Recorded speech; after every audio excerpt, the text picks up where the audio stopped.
good to have you on this Wednesday of our edition of the Word of Encouragement. 1 year ago today, we had to send our college kids home, and I remember that day very well as it really began to sink in the seriousness of what we were facing and how that was going to affect our ministry here. And as I look back over the year, I cannot begin to express my appreciation to the Lord enough for all that He has done for us and how He has strengthened the ministry through this time. But those were some very difficult days. And honestly, I think we all thought at that point, well, over the next couple of months, we're going to go through some hard times, but things should get back to normal by the summer. Well, here we are in March of the next year, and not only is this still a problem to some degree, we also have had enormous political upheaval in our country and many other issues that really concern us as believers. We've had the lid taken off, so to speak, of what's really been boiling in our country all along, and my burden is that we will take note of what God has taught us and learn the lessons we need to learn, and then go forward and not think we need to go back to where we were. We don't want to go back to where we were. We want to move forward. Today, though, I just want to give a very simple principle that I think is so important, and that is, under all circumstances, we need to rejoice. The Apostle Paul had a tremendous spirit as he faced some great challenges in his life.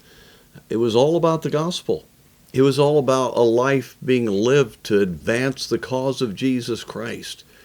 He writes the book of Philippians, as you know, from the Roman jail.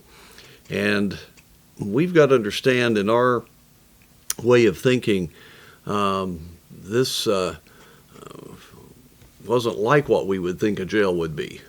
Things were not easy for people who were persecuted back then. They never are. But the Apostle Paul continued on his ministry. In fact, God gave him an opportunity to have a great ministry there in the guard of the Caesar's palace. In fact, I think it laid the groundwork for some of the tremendous move of God that did occur in Rome. But the verse that we all know, I would like to just bring to us at this year anniversary date for this one aspect of the trial that we faced, and that is Philippians 4:4. Rejoice in the Lord always, and again I say, rejoice. To me, this is really the key, always. We can rejoice when things go well, but the key to the Christian life is to realize God knows what He's doing, and all things do work together for good when we do love Him, and we want His purposes accomplished in our life. God is doing that which is good, but the key is this, is what God considers good, what we consider good. If it's our good that is good, well, then we're not going to be happy when trials come.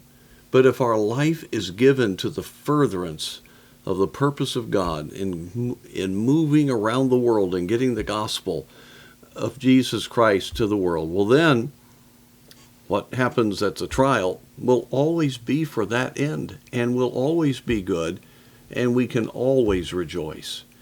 Really, the matter of rejoicing is a choice, but it is also a revelation of what is our true priority in life. If it's self, we don't rejoice. But if it's the glory of God, we see what God is doing. And may God give us that kind of heart that Paul exhibited in prison, and no matter what we face in the days ahead, may we always rejoice.